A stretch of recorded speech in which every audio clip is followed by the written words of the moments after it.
Private investigator Paul O'Sullivan has been released after he was briefly arrested. Paul O'Sullivan's lawyer said the arrest was in contravention of a High Court order from November 2016. O'Sullivan was charged with impersonating an independent police investigative directorate officer. In a late evening development, Judge Lekgoti read out the order stipulating that Paul O'Sullivan should be given 48 hours to hand himself to police in case of an arrest warrant.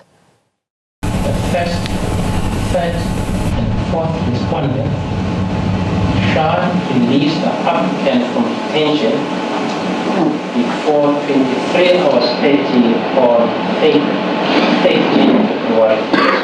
It should now be 2400 now.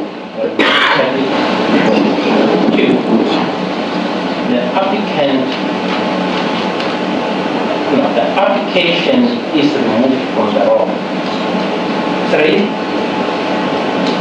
In the event of the Minister of Police or any of his officers wishing to arrest the applicant, they will comply with paragraph 3 of the order of this court under case number 75378/16, to which the Minister of the Police consented.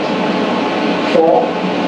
Costs are reserved for later determination. Well, we're relieved about the outcome. We came to obtain the release of Mr. O'Sullivan and we succeeded. And that's what we were here for.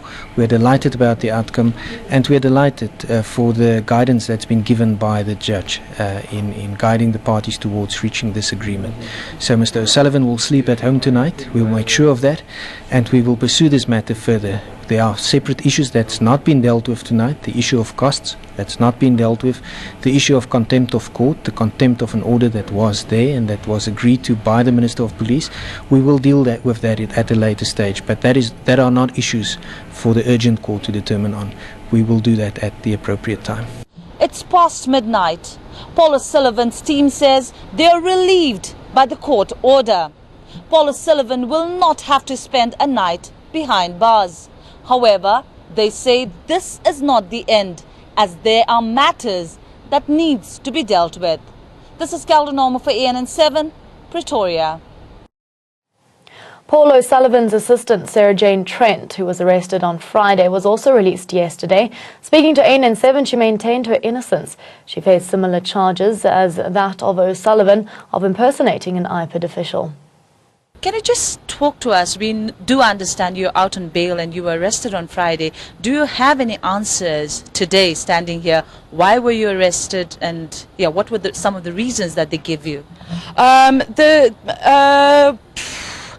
Trumped up charges. Apparently I pretended to be an IPID officer and a fraud charge. I wasn't allowed, they took me to a petrol station where they kept me for an hour and a half. When they realized they didn't have my phone, they forced me to give it to them, go back to the office and give it to them. They were in unlawful possession of my phone.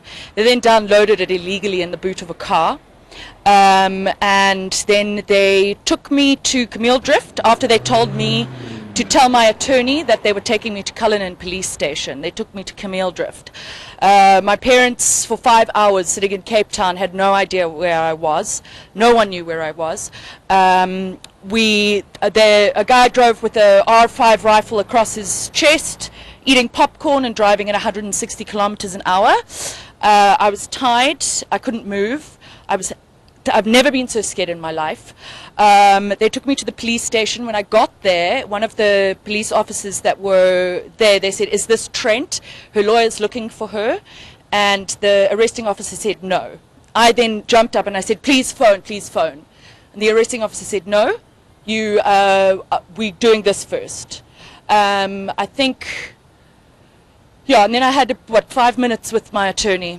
And then they were and everybody at the police station were told not to allow they were to deny that I was there at the police station and not to let anyone see me. And also, Sarah, we went through the court papers. In that court papers, one of the bail conditions is you are not allowed to interfere as well as participate in the case that's going on between IPID officials, Mr. Paul O'Sullivan, as well as Mr. Acting National Commissioner Patlane. Yeah, Would you just explain to us that my one? bail condition is not in the Patlane IPID investigation. It's to do with my case, as far as I know.